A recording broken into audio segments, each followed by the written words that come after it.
너드미를 양동이로 들이부은 것 같은 영어 선생님. 이건 돌려줄 테니 넥스트 클래스엔 집중해주세요. 이랬던 선생님이 와, 너희들 대단하구나. 덕분에 아주 편하게 왔어. 갑자기 가슴 클로즈업을? 전문양은 해적단이다 안녕. 해적단? 요즘 해적단은 가슴으로 정체를 밝히나 보다. 힘으로 뺏을 수밖에. 가만두면 귀찮아지겠어. 그 전에 한 방으로 끝내주마. 네, 학생 중에 몸매 대박. 레전트가 있을 줄은 몰랐습니다. 걱정하실 필요는 없습니다.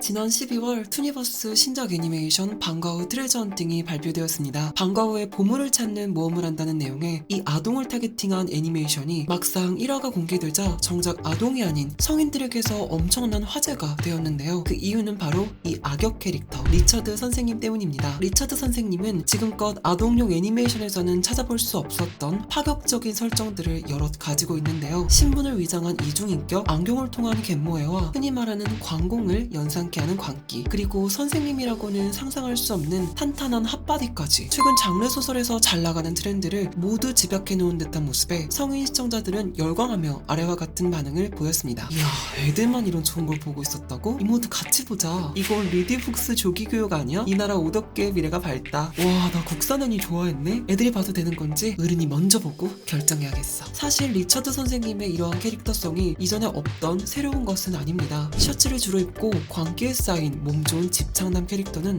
오히려 최근 여성향 콘텐츠들에서 가장 많이 등장하는 타입이죠. 실제로 최근 유행하는 로판 장르의 웹툰과 웹소설에서는 물론 테이즈 런너와 같은 달리기 게임에서도 이러한 타입의 캐릭터가 등장하는 모습들을 볼 수 있습니다. 사실 최근뿐만이 아니라 과거에도 이러한 캐릭터들은 자주 등장했는데요. 안경을 쓴 순한 인상이었다가 안경을 벗고 흑화하는 혈계전선의 블랙처럼 일본 애니메이션에서는 갯모애를 노린 이중인격 캐릭터들이 일종의 스테레오타입이라고 할 수 있을 만큼 많이 존재해왔습니다. 그러나 중요한 점은 이러한 특성의 캐릭터가 한국의 애니메이션에서, 그것도 아동용 애니메이션에서 등장했다는 것입니다. 이전에 국산 소년 애니메이션에서 등장했었던 악역들과 비교해보면 이 캐릭터의 등장이 얼마나 도전적인지 알 수 있는데요. 과거 국산 애니메이션의 악역은 캐릭터 디자인을 눈에 띄게 강조하거나 다양한 캐릭터성 혹은 서사를 부여하기보다는 그저 악역으로서의 역할에만 충실하게 연출되고 있는 모습들을 많이 볼 수 있습니다. 그러나 오타쿠분들께서는 모두 알고 계시겠지만 매력적인 악역만큼 인기 있는 캐릭터가 없죠. 할리퀸,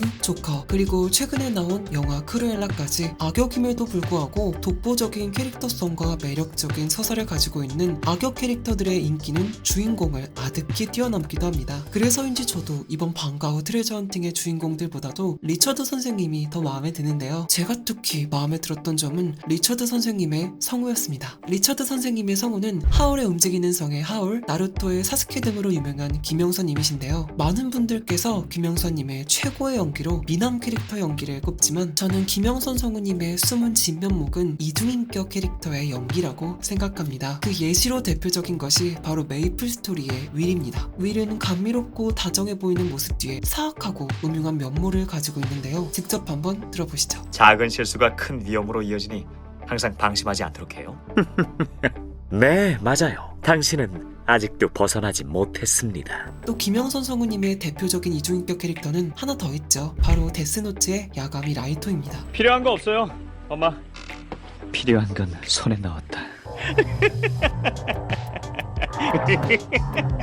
이처럼 잘생긴 이중인격 캐릭터 연기에 최적화된 김영선 성우님을 리처드 선생님의 성우로 채택한 것을 보고 저는 이 제작진들 정말 배운 사람이다, 보통이 아니구나 라고 생각했습니다. 그리고 두 번째는 캐릭터성의 어필을 강렬하되 너무 노골적이지는 않은 자연스러운 방식으로 풀어냈다는 것입니다. 최근 로맨스 장르에서는 남성 캐릭터들의 상체의 육체미를 어필하는 연출이 거의 필수적으로 묘사되고 있죠. 뜬금없이 등장인물이 옷을 벗는다든지 갑자기 샤워를 한다든지 등의 개연성 없이 성적 매력을 노출하는 것만이 목표인 연출을 개인적으로 저는 선호하지 않는데요. 게다가 트레저 헌팅은 아동용 애니메이션이기 때문에 때문에 이러한 부분에 있어서 일반적인 콘텐츠들보다도 더욱 신경을 써야 한다고 생각합니다. 그런데 트레저 헌팅에서는 리처드 선생님의 핫바디라는 캐릭터성을 어필하기 위해 당위성 없는 연출을 하는 것이 아닌 악당의 상징인 문신을 선생님의 정체를 밝혀주는 장치로 활용해 스토리텔링과 캐릭터성 어필을 자연스럽게 동시에 해내는 방식이 굉장히 세련되게 느껴졌습니다. 이처럼 이번에 방과 후 트레저 헌팅이 보여준 한국 애니메이션의 퀄리티의 상승과 덕후들의 덕심을 자극할 수 있는 셀링 포인트를 적절히 투입할 만큼 발전된 모습에 저는 한 명의 덕후로서